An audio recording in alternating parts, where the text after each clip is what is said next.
내 찬양대 찬양 제목이 내게 능력 주시는 자. 빌립보서 4장 13절 말씀이죠. 내게 능력 주신 자 안에서 내가 모든 것을 다 할 수 있느니라. 이 말의 뜻은요, 바로 그 전에 무슨 말씀이 있어요? 사도 바울이 내가 가난에 처했을 때도, 궁핍할 때에도, 내가 부요할 때에도, 가난할 때는 가난한 대로 살아나가고, 부요할 때는 부요한 대로 살아나가고, 풍부와 궁핍에도 일체의 노하우, 어떻게 살아가야 할 것인가를 나는 배웠노라. 내게 능력 주시는 자 그리스도 예수 안에서 내가 모든 것을 다 할 수 있느니라. 바로 그 말 뜻이에요. 그 말 뜻. 그러니까 우리가 무슨 일을 하다가 야, 이거 내가 들 수 있을까 못 들 수 있을까 하는데, 능력 주시는 자 안에서 내가 할 수 있음을 믿습니다. 뻘딱 드는 것, 그런 식으로의 그런 말도 되지만은, 그 전에 사도 바울이 항상 우리가 무슨 말을 할 때는 그 전에 있는 말을 봐야 되거든요. 그 전에 사도 바울은 주여, 내가 가난할 때는 가난한 대로 노하우를 터득하고, 부자였을 때는 부자였을 때의 노하우를 터득합니다.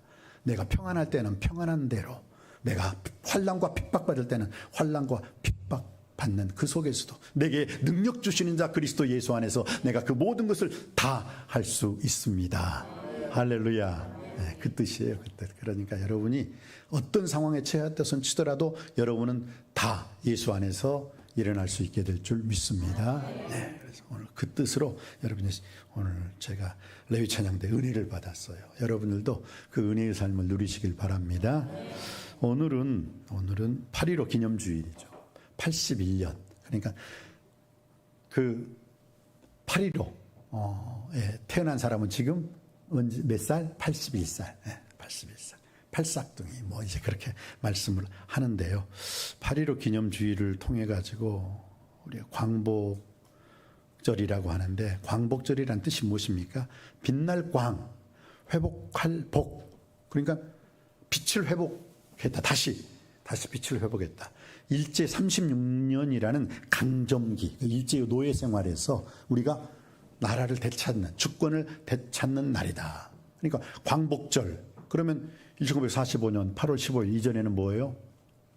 광복절이 아니라 어둠절이지. 어둠절, 흑암절, 새카만 날들이 있었던 그런 날들이었잖아요. 그러니까 광복절, 빛광, 회복할 회복 해가지고 광복절이라고 말을 하잖아요. 그러면 우리가 광복절은 빛의 날이에요. 빛. 진정한 빛이신 우리 주 예수 그리스도께서 여러분의 영혼과 육신까지 확 비춰줌으로 말미암아 육신의 광복뿐만 아니라 영적인 광복의 축복을 받으시길 주님의 이름으로 축원드립니다. 이 기독교적인 관점에서 이 광복절을 보면요, 하나님의 주권적인 역사와 섭리하심이었죠. 죄와 사망에서 영적인 해방의 날이 광복절이었습니다. 그리고 신앙의 자유를 회복한 은혜의 날로 우리는 해석을 합니다. 광복절, 일제의 그 강점기. 그러면서 일제에서 우리 한국의 이 말살 정책이라고 하죠. 아주 우리 한국의 문화 전통을 완전히 없이하려고 그 사람들이 써먹었던 방법이 유명한 두 가지 방법이 있어요. 우리 기독교인들 예배 못 드리게 하기 위해서 어떻게 해요? 신사참배. 일본 왕실의 조상신을 모시는 신사에게 가서 절하라는 거예요. 여러분 하겠어요? 나는 하나님, 나 외에는 다른 신을 두지 말라. 하나님을 믿는 사람한테 신사참배하라. 할 수 없는 거죠. 할 수 없는 거죠. 그래서 일본 왕실의 조상신을 모시는 그 신사에게 절하라. 신사참배하라. 그러니까 예배에, 그러면 교회에 그 신사참배를 하지 않는 학교와 교회는 어떻게 해요? 교회는 문을 닫아야 됐고, 학교도 폐쇄되었어요. 신사참배를 해야 됐어요. 그리고 거부하는, 그것을 나는 못하겠다 하는 학교와 이제 우리 기독교인들은 어떻게 해요? 그냥 학교는 문을 닫고, 기독교인들은 수많은 목사님, 수많은 장로님들이 그래서 감옥에 끌려간 이유가 그거거든요. 나 신사참배 안 할 거다 하고. 물론 한국교회가 신사참배하는 교회도 있었다라는 것은 여러분 기억하시기 바랍니다. 그러면서 또 한 가지 창씨 계명이라는 게 있었어요. 우리나라 고유의 성 이름을 일본식 이름으로 바꿔버리는 거죠. 그러니까 나천일 그럼 나카무라상, 나카무라상. 어쨌든 이름을 그렇게 바꿔버려요. 이름을 그렇게. 그래서 그렇게 이름을 부르게 하는 거예요. 여러분, 고유한 우리 부모님이 지어진 이름을 일본식 이름으로 바꾼다. 그건 뭐예요?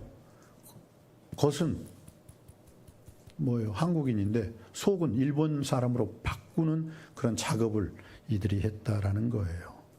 그리고 또 못 말리는 것은 이제 일제강점기 조선 총독부를 통해 가지고 우리나라의 유명한 산에다는 그냥 뭐 1m, 2m짜리 그 쇠파이프를 박아가지고 우리 민족의 전기를 끊어버리겠다. 그렇다고 끊어집니까? 근데 그 하는 신용은 얘네들이 그런 신용을 했어요. 그런 신용을.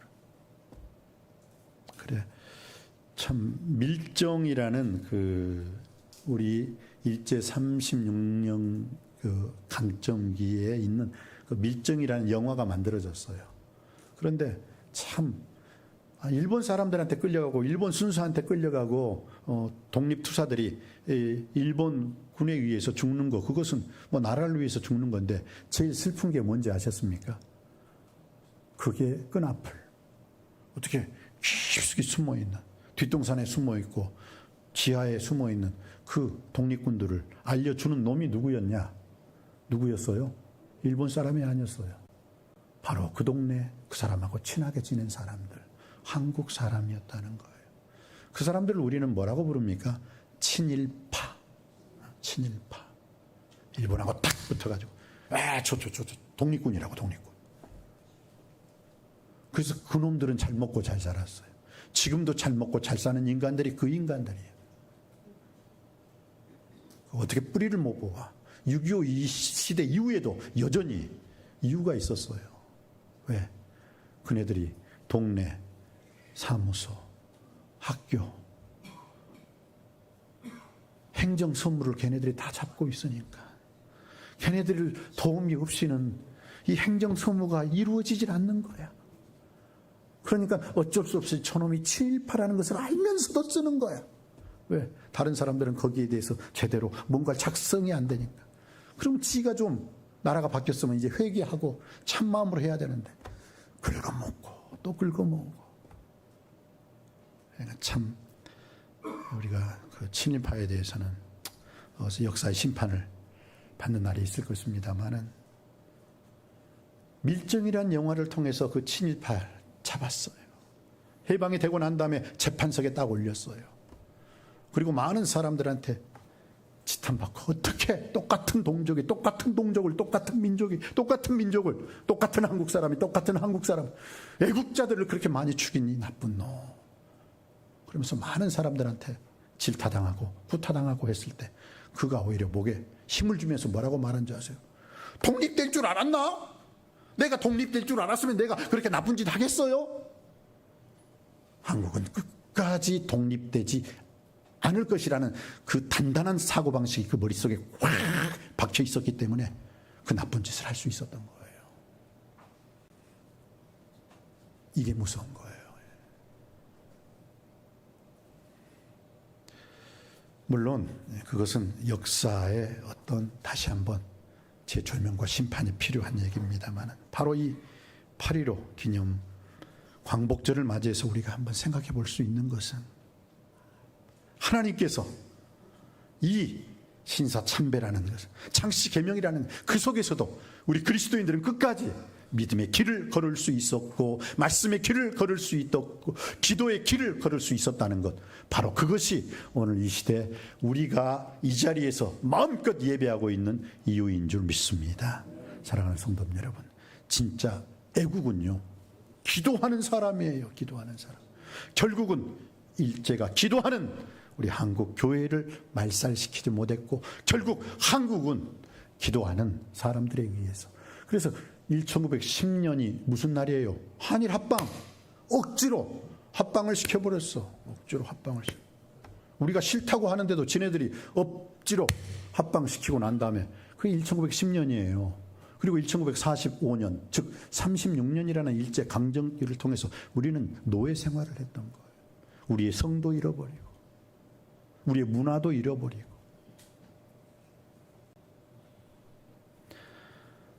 신사참배를 하면서 학교마다 시작했을 때는 황국신민선서를 황국신민선서. 또 그러지 않은 사람에게는 엄청난 여러 가지 불이익과 차별과 처벌을 하고 감옥에 가두었어요.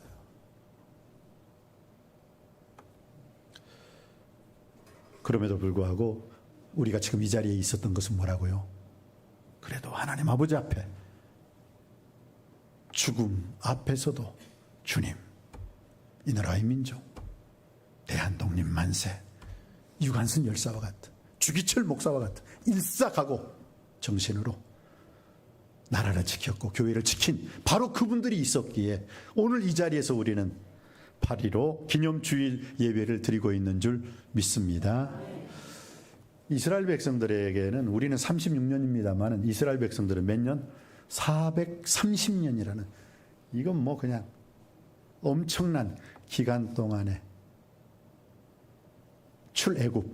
애굽에서 해방을 함으로 말미암아 6월절 어린 양의 사건을 통해서 그들은 자유를 맛보게 되죠. 그러면서 광야에서 또 불순종, 불신앙함으로 결국은 광야에서 40년 동안 그들은 뺑뺑 돌면서 하나님으로부터 연단을 받았고, 그리고 난 다음에 그들이 적과 꿀이 흐르는 가나안 땅 들어가서 제일 먼저 맞닥뜨린 성이 어떤 성이었어요? 여리고성. 여러분, 여리고성은요 정말입니다. 난공불락, 철의 장벽, 그 누구도 무너뜨릴 수 없다고 제가 말씀드렸죠. 높이는 14m. 그러면서 이 폭이 4m. 그리고 그 외벽과 또 외벽을 타고 딱 들어오면 또 다른 성벽이 있는데 거기는 폭이 8m. 그러니 뭐 한마디로 여호수아 6장 1절에 여리고성 문이 닫혔고 출입하는 자가 없었더라. 그것을 NIV 성경에는 뭐라고 말했냐면, 볼트 있죠, 볼트 이렇게 쬐는 볼트가 이만한 볼트가 있어요. 그만한 볼트로 수십 개가 여리고성에 박혔다는 거예요. 그러니까 누가 문을 열어? 그 이따만한 볼트인데. 그리고 문빗장이 수백 개로 문빗장이 챙겨져 있었어요. 한마디로 말해 여호수아 6장 1절에 여리고성에 문이 잠겼고 출입하는 자가 없었더라. 그 누구 개미새끼 한 마리도 못하고 올라온다 이거예요. 그 누구도 무너뜨릴 수 없다는 것을 그렇게 표현을 하고 있어요. 근데 어떻게 무너졌습니까?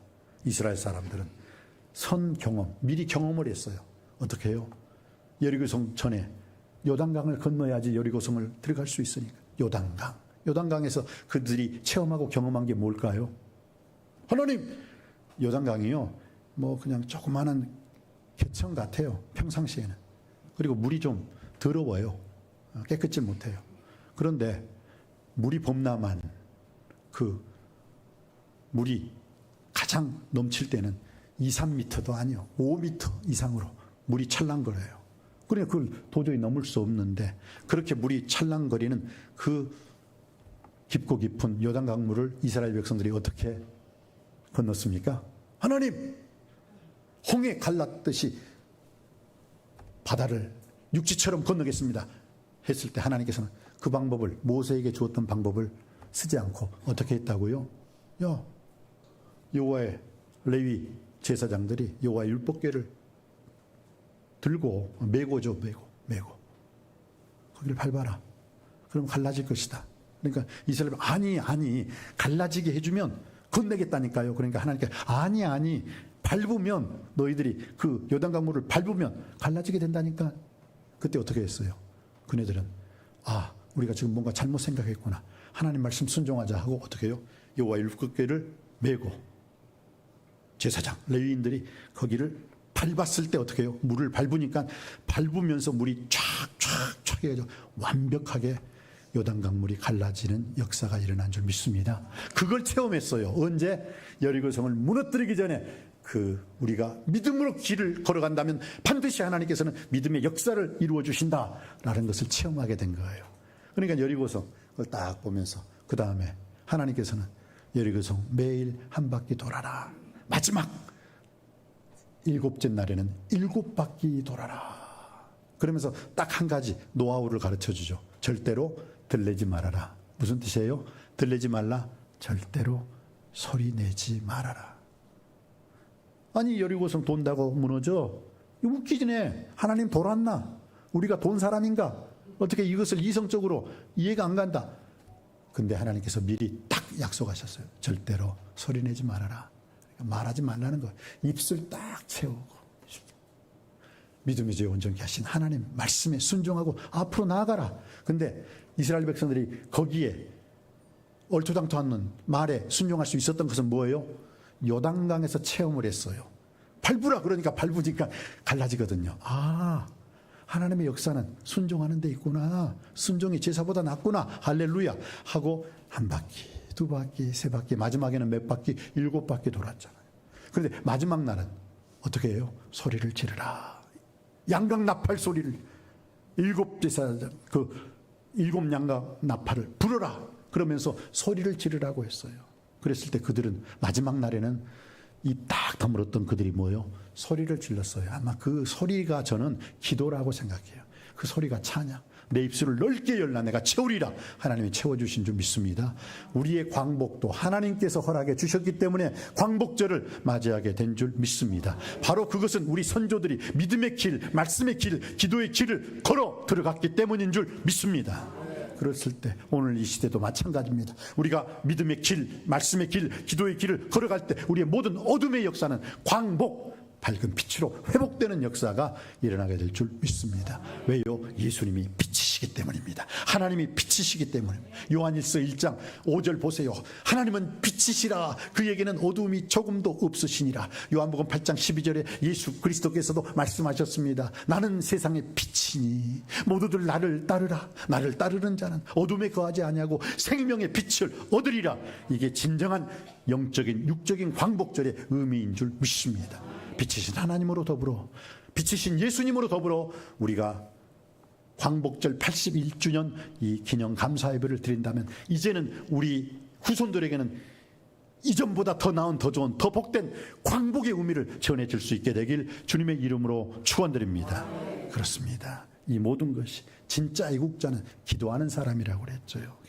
본래 구약에서는요 기도하다라는 그 히브리어는 팔라이라는 단어. 팔라이 따라합시다. 팔라이 이게 구약 히브리 언어예요. 기도하다. 이것은 중재하다, 판단하다, 자신을 살피다는 의미가 담겨 있습니다. 그래서 단순히 하나님께 요구하는 행위, 하나님 이것도 주세요, 저것도 주세요, 이것도 주세요 요구하는 것 그 이상으로 하나님 앞에서 내 자신을 살펴보는 게 기도하는 행위였다는 거예요. 어디에 나옵니까? 다윗은 시편 139편에 이렇게 말씀하고 있어요. 시편 139편 마지막 절에 하나님이여 나를 살피사 내 마음을 아시고 나를 시험하사 내 뜻을 아옵소서. 내게 무슨 악한 행위가 있나 보시고 나를 영원한 길로 인도하옵소서. 그래서 하나님 앞에서 기도는 이것 주세요 하나님 요구 요청 그 이상으로 뭐예요? 나를 살펴보는 거예요. 하나님 앞에서 나를 살펴보는 거예요. 그리고 신약에서는 기도를 헬라어로 프로시코마이라고 합니다. 헬라어로 한번 프로시코마이 따라합시다. 시작. 프로시코마이 헬라어로 프로시코마이. 이것은 뭐냐? 프로스는 무엇을 향하여라는 뜻이에요. 유코마이는 기도하다라는 거예요. 이게 뭘 향하여 기도하다. 여러분 믿음이라는 게 크레도스라는 그 믿음의 단어가 있는데 그건 뭐냐? 크레는 뭐냐? 이 하트 마음이에요. 마음. 크레도라는 것은 뭐냐? 이건 픽스. 그러니까 내 마음을 고정시킨다 이거예요. 내 마음을 세상에 고정시키고 내 마음을 사람에게 고정시키는 게 아니라 기도는 내 마음을 하나님께 고정시키는 것인 줄 믿습니다. 그래서 다윗이 찬양하는 거죠. 오 주여 나의 마음이 주께로 정해졌다. 주께로 고정이 되어 있다. 여러분의 인생 속에서 항상 육신의 문제, 가정의 문제, 또 여러분의 질병의 문제, 어떤 문제가 있다 손치더라도 여러분의 문제 나에게 고정시키지 마, 세상에 고정시키지 마, 주님께로 고정할 수 있게 되길 주님의 이름으로 축복합니다. 그렇습니다. 그래서 본질적으로 기도는 하나님을 향하여 나가는 거예요. 세상을 향하여 사람을 향하여 나가는 건 기도가 아니에요. 그러나 하나님을 향하여 하나님께로 모든 것 내 인생은 정해졌습니다. 내 마음이 누구를 향하느냐, 그것이 진정한 기도인 줄 믿습니다. 오늘 예배드리는 여러분의 마음은 항상 하나님을 향하여, 예수님을 향하여, 성령님을 향하여 있게 되길 주님의 이름으로 축원드립니다. 예수님께서도 너희는 먼저 그의 나라와 그의 의를 구하라, 그리하면 이 모든 것을 너희에게 더하여 주실 것이기라 그렇습니다. 그래서 기도라는 것은 내 뜻을 관철시키는 게 아니라 주님의 뜻을 발견하는 것인 줄 믿습니다. 예수님처럼 주여 내 뜻대로 마옵시고 아버지의 뜻대로 되기를 원하나이다. 이것이 여러분의 기도요, 간구요, 부르짖음이 되기를 주님의 이름으로 축복합니다. 그래서 우리가 다윗을 통해서, 기도의 대가 다윗을 통해서 세 가지만 배웠으면 좋겠어요. 하나님이 가장 기뻐하는 기도가 세 가지가 있답니다. 첫 번째 기도는 뭐냐? 따라 하시겠습니다. 주여 도와주세요. 주여 도와주세요. 고난 속에서, 여러분이 환난과 핍박과 고난 속에서는 주여 도와주시옵소서. 다윗은 처음부터 왕이 아니었어요. 다윗은 목동이었어요. 기름 부음을 받았지만 왕궁 대신 광야에서 쫓겨다니는 생활에 10여 년이 넘어 10여 년이. 사울은 죽이려고 쫓았고 광야에서는 굶주렸고 동굴에서는 숨어 살았습니다. 언제 죽을지 모르는 그 도피 생활 10년. 그때 다윗은 결코 사람을 붙잡지 않았다는 거예요. 세상을 의지하지 않았다는 거예요. 시편 18편 6절에 내가 환난 중에 여호와께 아뢰며 나의 하나님께 부르짖었더니 그가 성소에서 내 소리를 들으셨음이로다. 나의 힘이신 여호와여, 내가 주를 사랑하나이다. 나의 힘, Almighty God이라고 하죠. 힘, 나의 진정한 힘은 하나님으로부터 나옵니다 하고 하나님만 바라보고 하나님만 의지하고 하나님만 신뢰하였던 것입니다. 시편 50편 15절 환난 날에 나를 부르라, 내가 너를 건지리니 내가 나를 영화롭게 하리로다. 시편 46편 1절 여호와는 우리의 피난처시오 힘이시니 환난 날에 만날 큰 도움이시라. 우리는 어려우면 어떻습니까? 사람 찾아요. 모든 것. 그분, 그 집사님 왜 안 나오셨어요? 그러면 돌아다니고 있어. 싸돌아다녀. 사람 찾는다고, 도와달라고 방방곡곡 돌아다녀. 자기 친인척, 아는 사람들 다 혈연, 지연, 학연 다 쫓아다녀요. 왜? 하나님을 잊어버렸어요. 우리는 어려우면 먼저 사람을 찾습니다. 그리고 어려우면 돈을 찾습니다. 그리고 어떻게 하면 방법을 찾아보려고 백방사방 내가 노력을 합니다. 그러나 하나님의 사람은 고난 속에서 제일 먼저 하나님을 찾게 되는 줄 믿습니다. 아모스 5장 6절은 뭐예요? 여호와를 찾으라, 그리하면 살아나리라. 여호와를 사는 비결이에요. 고난은 믿음이 없는 사람에게는 절망이지만 기도하는 사람에게는 하나님을 가장 가까이 만나는 시간인 줄 믿습니다. 생각한다. 현재의 고난은 장차 우리에게 나타날 영광과 좋게 비교할 수 없도다라고 말씀해 주셨습니다. 그래서 우리가 고난 속에서는 어떻게 한다? 주여 도와주시옵소서. 두 번째, 내가 인생의 중요한 결정을 내릴 때에는 주여 인도해 주옵소서. 따라 하시겠습니다. 주여 인도해 주세요. 주여 인도해 주세요. 내 인생의 아장, 이것이냐 저것이냐 요것이냐 그것을 선택할 때는 주여 인도하여 주시옵소서. 다윗이 왕이 된 후에 쉬운 길이 하나 없었습니다. 끊임없이 블레셋의 공격을 받게 되었습니다. 다윗은 자기가 전쟁 때 얻은 경험이 있어요.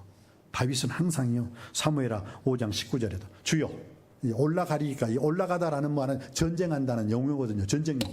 올라가리까, 또 치리까, 치린다는, 때린다는 거거든요. 스틱.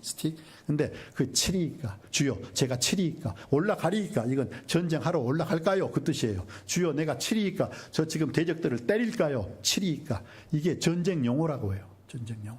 그런데 항상 다윗이 전쟁에 백전백승할 수 있었던 비결을 하나님께 아뢰었다는 거예요. 하나님께 물어봤어요. 그래서 하나님이 저 수가, 우리 지금 다윗의 군대보다도 저 수가 너무 적어. 그러니까 야, 저거 그냥 바람 한번 불면 그치겠다고. 절대 그러지 않았어요. 내 수가 적든 많든 그건 상관없어요. 하나님 올라가리까? 그래 올라가 쳐라. 예, 올라갔어요. 그리고 아무리 저게 수가 많고 적음을 떠나서 그대로 있어라, 치지 말아라, 그러면 안 쳤어요. 전쟁을 안 했다는 거예요. 안 했다는 거예요. 다윗이 묻기를 여호와께 싸우러 가리이까 가지 말리이까, 항상 하나님이 싸우라, 그 상황에서만 싸울 수가 있었다라는 것입니다. 그리고 다윗이 진군했을 때 블레셋은 추풍 낙엽처럼 다 떨어져 나갔습니다. 왜? 하나님, 마하나임 하나님께서 함께 하셨기 때문입니다. 그런데 더 놀라운 것은 블레셋의 두 번째 침공이었어요. 지난번에 승리했잖아요. 그러니까 이번에 또 가서 승리하면 되는데 두 번째도 하나님 치리이까 올라가리이까. 그러니까 하나님께서는 야, 이번에는 정면 대결하지 말아라. 하나님께서 정면으로 가지 말고 뽕나무 숲으로 뒤로 돌아가라. 그리고 그 적들이 지나가면은 매복했다가 기습작전을 해라. 하나님이 가르쳐 주셨어요. 그래가지고 하나님께서 예, 알겠습니다 하고 전쟁을 치르지 않다가 그 장소, 그네들이 오기를 기다리고 블레셋 군대가 대군이 들어왔을 때 매복하고 갑자기 하나님이 치라 했을 때 기습작전으로 대승을 거두게 됩니다. 압승하게 됩니다. 우리도 중요한 선택 앞에 주님 어느 길입니까? 제가 해야 됩니까? 말아야 됩니까? 기다려야 됩니까? 제가 가야 합니까? 가지 말아야 됩니까? 이 기도를 드릴 때 하나님께서는 최선의 방책을 여러분에게 허락해 주실 줄 믿습니다. 그래서 다윗은 모든 전쟁에서 승리할 수 있었어요. 왜요? 아뢰었다는 거예요. 아뢰었다는. 하나님 어떻게 할까요? 치리이까? 하나님 올라가리이까? 사도 바울도 그 인생 속에서 하나님 아버지 앞에 승리할 수 있던 비결은 뭡니까? 아무것도 염려하지 말고 다만 모든 일에 기도와 간구로 너희 구할 것을 감사함으로 하나님께 아뢰라. 다윗이 하나님께 아뢰므로 승리했고 사도 바울이 하나님께 아뢰므로 승리한 줄 믿습니다. 여러분들도 인생 모든 걱정, 근심 문제 하나님께 아뢰므로 말미암아 승리하시길 주님의 이름으로 축원드립니다. 마지막으로는 죄를 범했을 때 죄를 회개하면서 어떻게 해야 되느냐 따라하시겠습니다. 주여 용서해 주세요. 주여 용서해 주세요. 자, 첫 번째가 뭐라고요? 첫 번째가 주여 도와주세요. 두 번째가 뭐라고요? 주여 인도해 주세요. 세 번째가 뭐라고요? 주여 용서해 주세요. 이 세 가지만 여러분이 기도 시간에 하나님께 아뢰 수만 있다면 여러분은 반드시 승리할 줄 믿습니다. 시편 51편 주여 많은 긍휼을 따라 내 죄악을 지워 주시옵소서. 사무엘하 24장 10절에 내가 크게 범죄하였나이다. 하나님의 구하시는 제사는 상한 심령이라 하나님이여 상하고 통회하는 마음 회개하는 마음을 주께서 멸시치 아니하시리이다. 사랑하는 성도님 여러분, 인생의 갈림길에서 고난이 찾아오면 주여 도와주시옵소서. 또한 내 인생의 갈림길에서는 주여 인도해 주시옵소서. 또한 내가 내 죄를 지었지만 죄를 짓고 깨달았을 땐 주여 용서해 주소서. 다윗처럼 기도하고 다윗처럼 응답받고 다윗처럼 승리하는 저와 여러분이 되시기를 주님의 이름으로 축복합니다. 기도하시겠습니다. 은혜가 풍성하신 아버지 하나님, 진정한 애국은 기도하는 사람인 줄 믿습니다. 기독교는 기도교라는 걸 항상 깨닫게 하여 주시옵소서. 우리 81년이라는 그 광복절을 맞이했습니다. 이전의 시간은 어두움의 시간이지만 이제는 빛날 광, 회복할 복, 빛을 아버지 하나님 회복하는 시간이었습니다. 이제 우리가 그 선조들의 그 믿음의 길, 말씀의 길, 기도의 길을 걸음으로 말미암아 광복을 맞이하였사오니 이제 우리 자녀 세대, 다음 세대에게도 이제 더 큰 빛을 전해주기 위해서 믿음의 길, 말씀의 길, 기도의 길을 걸어갈 수 있게 하여 주시옵소서. 고난 속에서는 주여 도와주시옵소서. 기도할 수 있게 하여 주시옵시고 중요한 결정에는 주여 인도하여 주시옵소서. 기도할 수 있게 하여 주시옵시고 죄를 범했을 때는 회개하면서 주여 용서하여 주시옵소서. 기도할 수 있게 하여 주시옵소서. 다윗처럼 기도하고 다윗처럼 응답받고 다윗처럼 승리함으로 말미암아 여호와의 마음에 합한 자가 되게 하여 주옵소서. 예수 그리스도 이름으로 간절히 기도하옵나이다. 아멘.